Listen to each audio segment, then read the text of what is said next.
दोस्तों, आप देख रहे हैं यूट्यूब चैनल कॉमिक्स तक। आज की कहानी का नाम है मरेंगे डोगा के दुश्मन।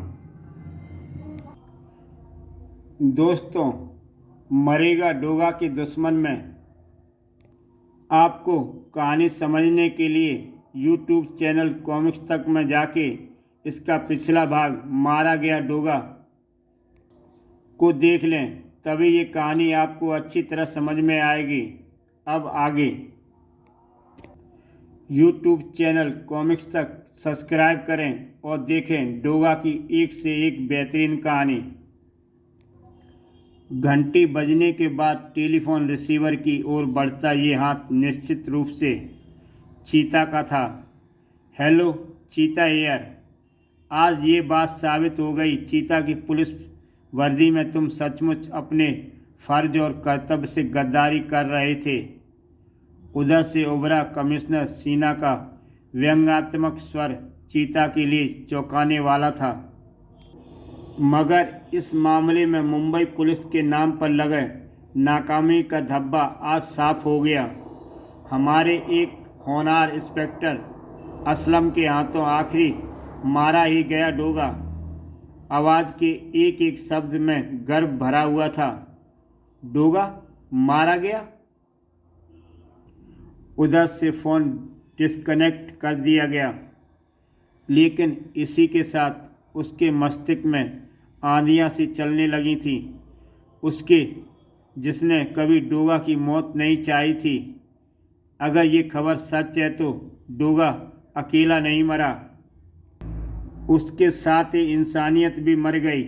मानवता की भी मौत हो गई है और उसके मस्तिष्क में जैसे हजार वाट के बल्ब रोशन हो गए। उसके जिसने हर पल डोगा की मौत चाही थी। बिल्कुल गलत। डोगा के नाम के साथ इंसानियत का जरा भी रिश्ता नहीं था। मानवता को छूकर भी नहीं गुजरा था डोगा का नाम, और दरिंदगी की हुई थी, शैतानियत की हुई थी मौत भैया। और मैं यह खुशखबरी सूरज को देने जा रही हूँ। नहीं जानती थी वह पगली कि अगर डोगा की मौत हो गई तो उसकी मांग में अब सुहाग की लाली की जगह सूरज की चिता की राख उड़ेगी। लॉन जिम में अदरक के साथ उसके तीनों भाई धनिया, काली और मिर्च हल्दी भी एक साथ मौजूद थे। अदरक, डोगा पर लगा प्रश्न पत्र लीक करने का इल्ज़ाम बिल्कुल झूठा है। डोगा को अपने पर लगे इस इल्ज़ाम को फ़ौरन धोना चाहिए, और ये इल्ज़ाम तभी धुलेगा जब डोगा असली मुजरिम तक पहुंचेगा।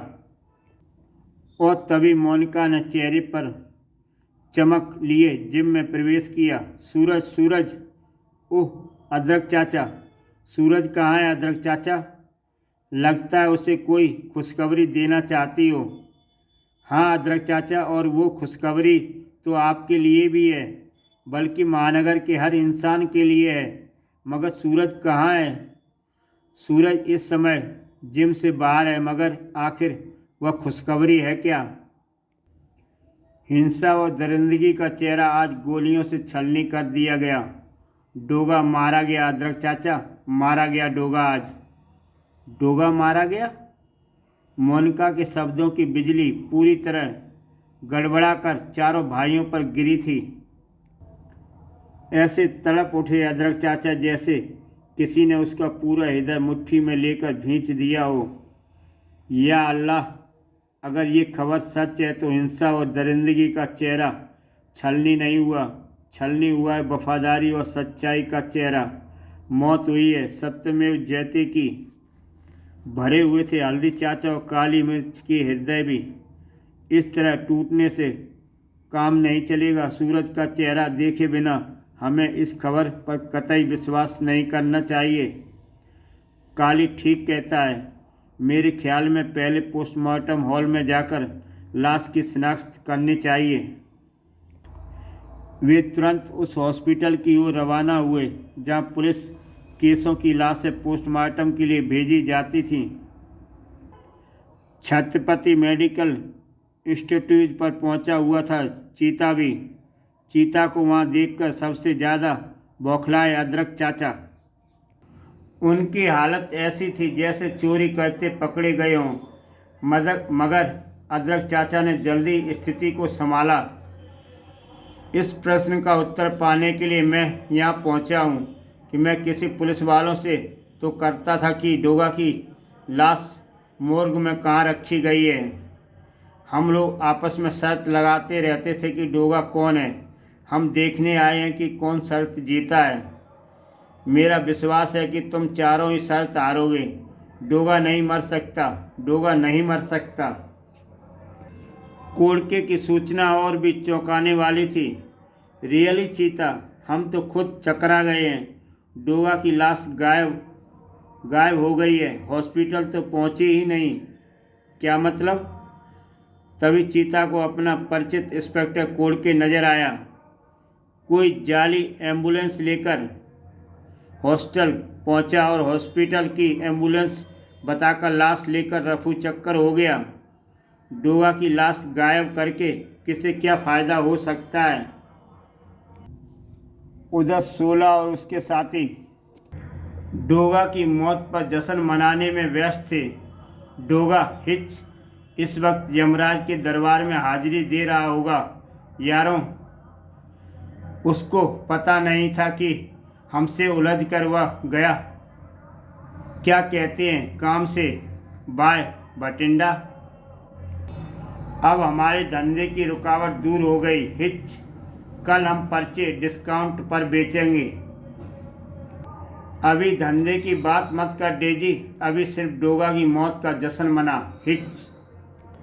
तभी डोगा आ जाता है। सोला, अपने साथियों के साथ मिलकर मौत का जश्न जरूर मनाना, मगर डोगा की मौत का नहीं, अपनी मौत का जश्न, क्योंकि मरेंगे डोगा के दुश्मन।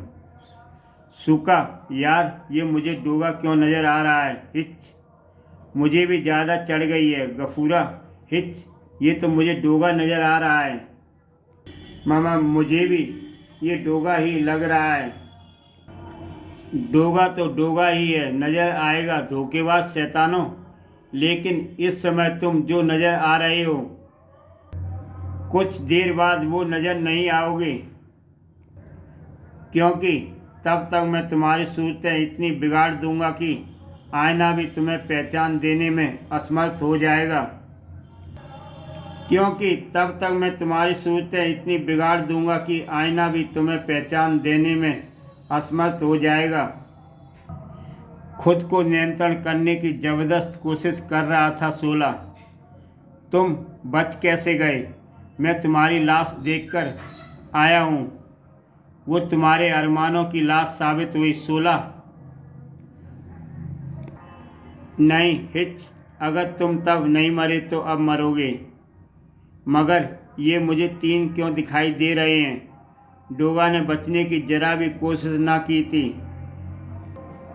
क्योंकि वो जानता था कि तुम्हारे कदम तो होश में भी बहके रहते हैं सोला। सही रास्ता सामने होता है, मगर तुम जानबूझकर गलत रास्ते की ओर भटकते हो, ठीक अपने इस वार की तरह जो अभी तुमने मुझ पर किया। रास्ता सही हो तो उस पर कदम भी सटीक पड़ते हैं, ठीक मेरे इस वार की तरह। और हमारे वार के बारे में तेरा क्या ख्याल है डोगा? डोगा का मस्तिष्क उस चोट से बुरी तरह से झंझना उठा था, लेकिन हमलावर को वह देख नहीं सका था। मगर डोगा ने जल्दी अपने मस्तिष्क को नियंत्रण कर लिया और तब फर्श पर किसी को घसीटे जाने के साफ निशान हैं।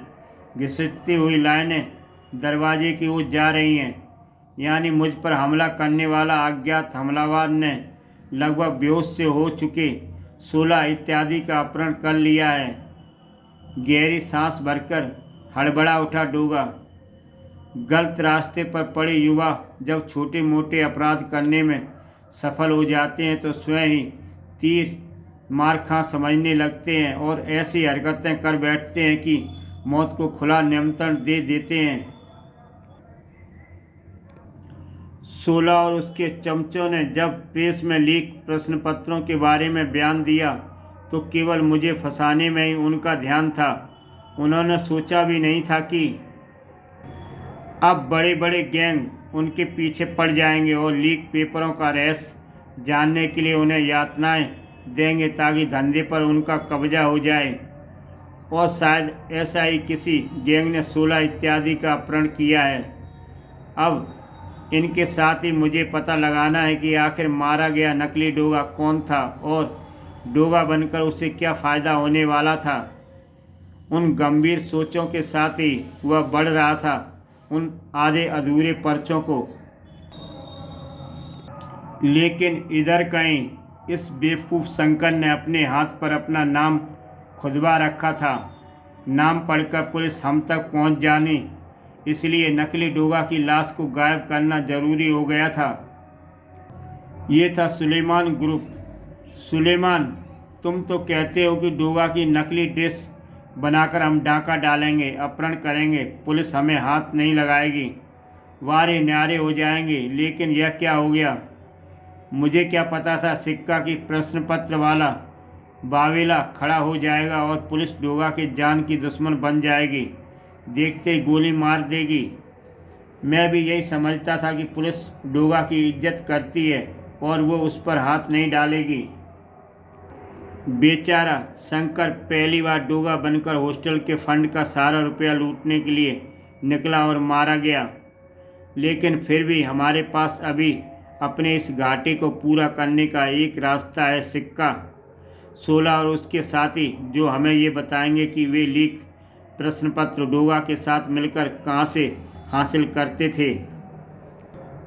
वो चारों एक ऐसे खजाने की कुंजी हैं साथियों, जिसे अब हम ताले में लगाकर खजाना दोनों हाथों से लूटेंगे।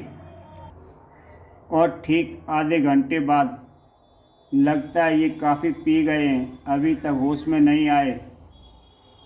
होठ तो हिलने लगे हैं। सुलेमान, एक बाल्टी पानी और फेंक, फिर भी होश में ना आए तो एक हंटर मार कर देखो। रात को 16 और उसके चेलों ने उड़ाने वाला यही सुलेमान गैंग था। 16 सुलगने लगा। कौन? उसने आंखें खोलने की कोशिश की। 16 के साथियों की भी सेवा जारी थी। हे बचाओ, डोगा मुझे मार रहा है। अक सर्दी आ गई। आखिर 16 की आंखें खुल गईं। मैं कहाँ हूँ? तुम लोग सुलेमान के मेहमान हो। तुम्हारे बॉस डोगा को मेरे साथ ही बुरी तरह तोड़ फोड़ आए हैं। तुम्हें यतीम खाने में जाने से बचाने के लिए वो तुम्हें यहाँ ले आए। डोगा हमारा बॉस नहीं था, हमें छोड़ दो, वरना हम तुम्हारा भी वही हाल करेंगे जो हमने डोगा का किया। उसकी किस्मत अच्छी थी जो वो बच गया, पर तुम नहीं बचोगे। उस्ताद, ठंडे पानी से इनका नशा नहीं उतरेगा, रस्सी के बट निकालने पड़ेंगे। हमें पता है कि डोगा का तुमसे कोई वास्ता संबंध नहीं, जो कुछ हो तुम चारों हो, इसलिए हम उस मुसीबत को छोड़ आए। अब यह बताते जाओ कि तुम प्रश्न पत्र कैसे और किससे हासिल करते थे। यह हम तुम्हें कभी नहीं बताएंगे। तुम लोग हमें नहीं जानते, हम में से कोई भेद नहीं खोलेगा। सोच लो, तुम्हें कुछ इनाम भी देंगे। वैसे भी तुमसे उगलवा तो हम फिर भी लेंगे, हरगिज नहीं। और उनके साथ ही उन चारों जल्लाद के हंटर बरसने लगे। मुझे ये सड़ाक सड़ाक की आवाज़ें बहुत प्यारी लगती हैं। अपराधियों की दुनिया का सबसे मधुर संगीत है ये। मैं इसे रिकॉर्ड कर लेता हूँ और घर जाकर अपने 500 वाट स्टीरियो सिस्टम पर सुनता हूँ। हंटरों की मार तेज होती जा रही थी। दांत बिछ लो। नहीं, बरबस करो प्लीज़, मैं बताऊँगा। डेजी टूटने लगा। ठीक है, तू इधर आ। नहीं डेजी, कुछ मत बताना, तुझे मेरी कसम। 16 ने चेतावनी दी। गद्दारी मत कर डेजी, बहुत बुरा होगा। तुझे पता है हम गद्दारों के साथ क्या करते हैं। और सुलेमान को वह सब बताने लगा, परंतु डेजी टूट चुका था। उस शहर में एक जगह, रघु, कुछ दिन पहले टीवी पर डोगा वाली खबर देखी थी ना तूने? हाँ, देखी थी। ये बच्चे कूड़े में से प्लास्टिक और कागज़ के टुकड़े उठाने वाले, जिन्हें रैंक पिकर कहते हैं, जब से वह देखा है मेरा तो दिमाग फेल हो रहा है। क्यों? कहीं मुझे पुलिस न पकड़ ले। मैं उन चारों दादा लड़कों को जानता हूँ। वो यहीं आकर कूड़े में से मैले पीले से कागज़ बीन कर ले जाते हैं। मुझसे भी उन्होंने कई बार ऐसे कागज़ छँटवाए और पैसे भी दिए। मुझे लगता है यहाँ कहा था कि कूड़ा कचरा आता है। उनकी ना सामने एक बड़ी बिल्डिंग की ओर इशारा किया। उस बिल्डिंग से आता है वह कूड़ा, पीले काले कागज़ों वाला। वह छपाई होती है। पता नहीं वहाँ नया छपता है, किसी को अंदर नहीं जाने देते। मगर वह चारों डोगा के बारे में झूठ बोल रहे थे, क्योंकि अब मेरी समझ में आ गया कि वो पीले काले पर्चे ही दरअसल प्रश्न पत्र के हिस्से होते हैं। मैंने कल कूड़े में मिले ये कागज़ एक स्कूल लड़के से पढ़वाए थे। डोगा होता तो हम उसे सारी बात बताते। हाँ, अब क्या हो सकता है, डोगा तो मर ही गया।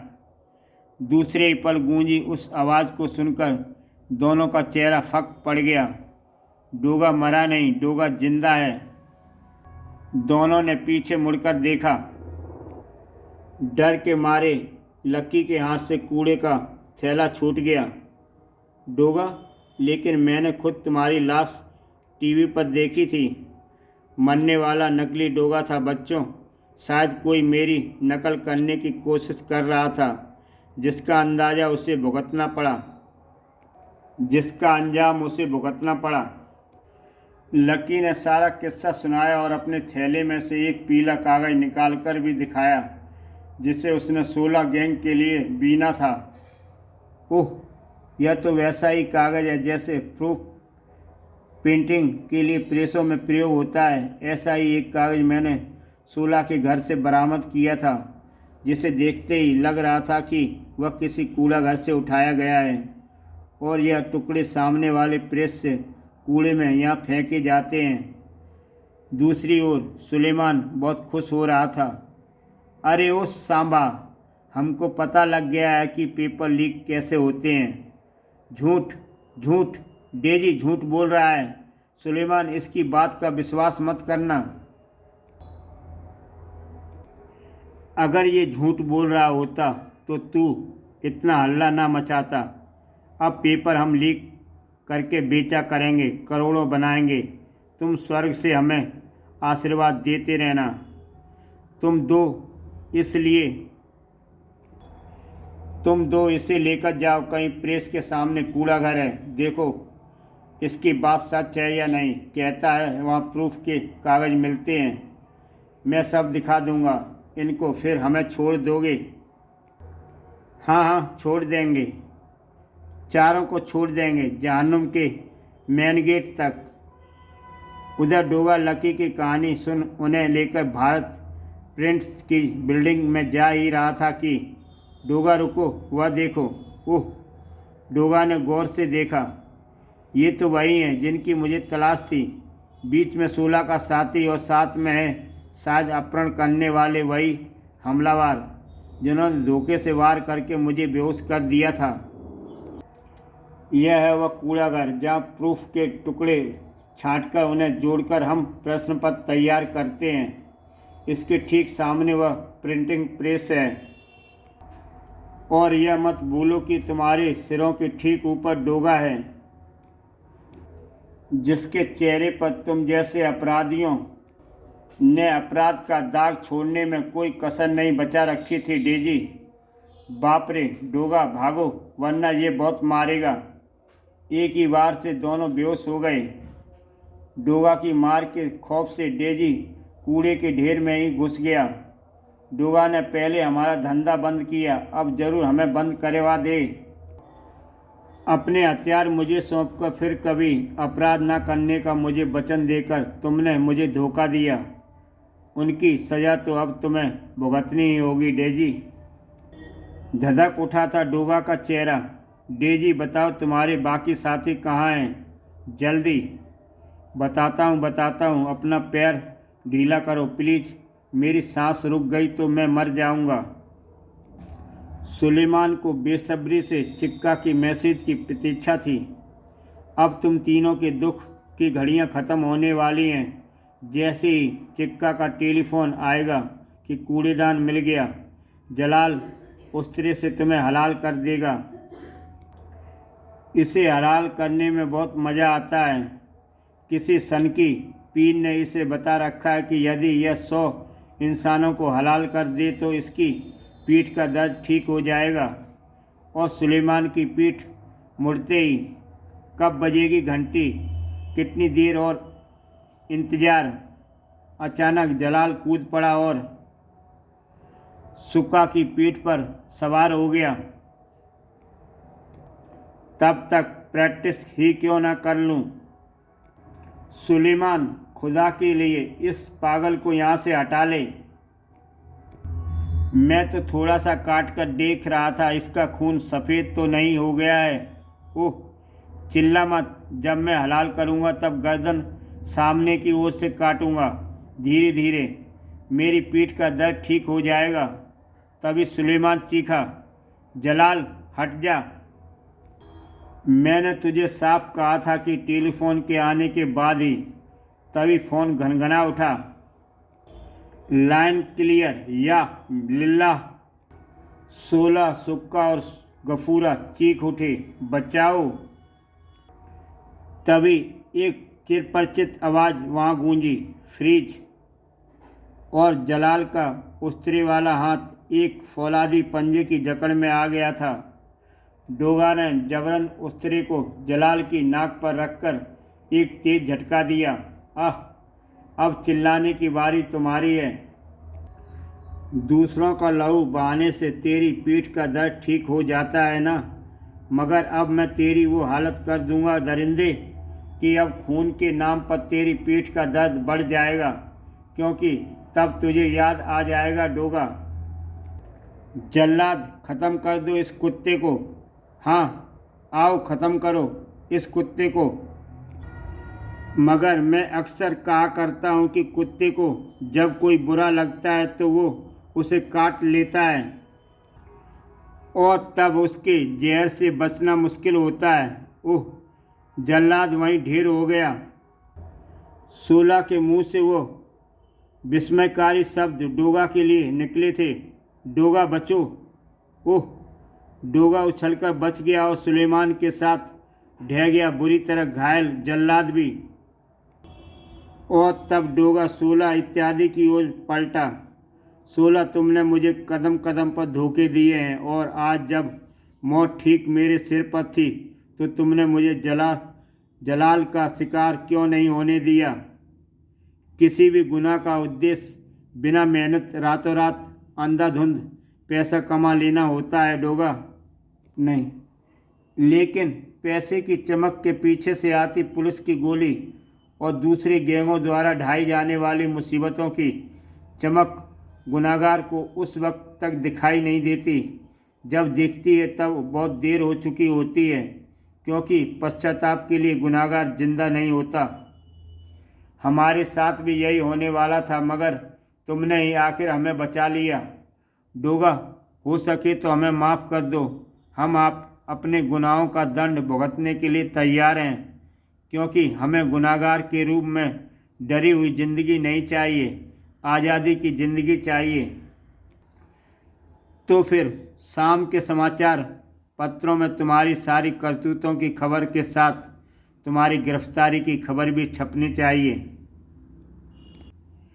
कुछ देर बाद डोगा भारत प्रिंट्स के जनरल मैनेजर शौकत सिंह खोखसा के चैम्बर में था।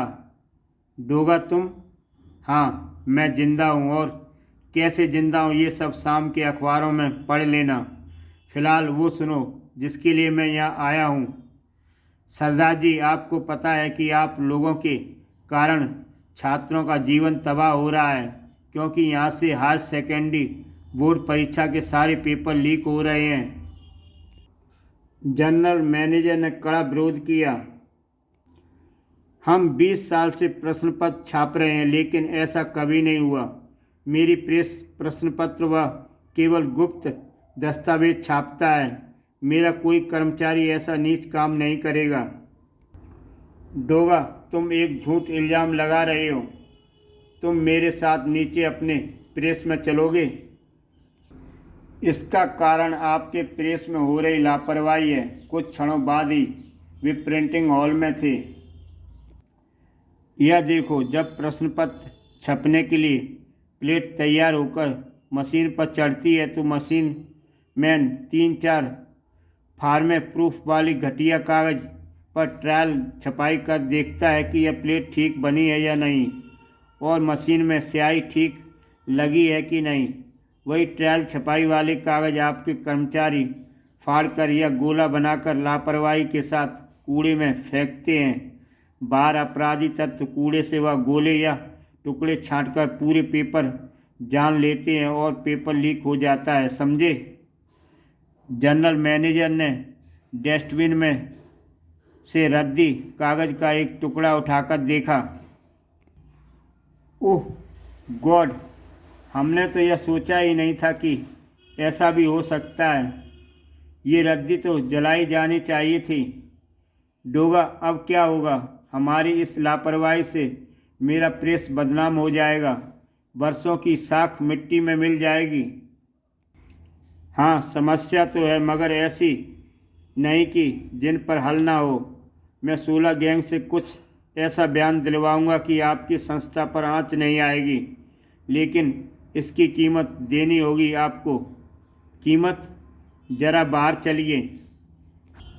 मिस्टर खोसला, यह 2 कूड़े से कागज़ बीनते वाले यतीम बच्चे हैं। इनके बालिग हो जाने तक इनकी शिक्षा व इनकी जिम्मेदारी मैं आपको सौंपना चाहता हूँ।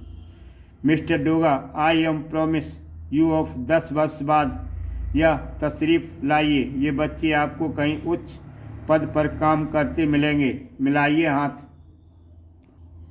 इधर जिम में, अदरक चाचा, आज क्या हमें बिना कोच के ही प्रैक्टिस करनी होगी? और तभी गूंज उठी वह प्यारी सी मधुर आवाज़। कौन कहता है? आपका कोच हाजिर है, सूरज। अदरक चाचा के मुर्दा से हो गए जिस्म में जैसे जान वापस लौट आई थी। आंसू पोंछिए अदरक चाचा, प्यार दीजिए, मगर किसी को इतना प्यार भी मत दीजिए कि उसके खो जाने के बाद खुद को जिंदा रखना भी मुश्किल हो जाए। सूरज, कहाँ थे तुम? यह देखो, हद हो गई। छात्रों के माता पिता ने डोगा का अभिवादन किया है और यह डोगा बड़ा चालाक है, फिर सबको मूर्ख बना गया। और इसकी इस तिलमिलाहट पर सूरज और अदरक चाचा केवल मुस्कुराकर रह गए थे। दोस्तों, इसी के साथ ये कहानी समाप्त होती है। ऐसी ही बेहतरीन कहानियाँ देखने के लिए यूट्यूब चैनल कॉमिक्स तक सब्सक्राइब करें और देखें एक से बढ़कर एक बेहतरीन कहानी। तो फिर मिलते हैं एक नई कहानी के साथ।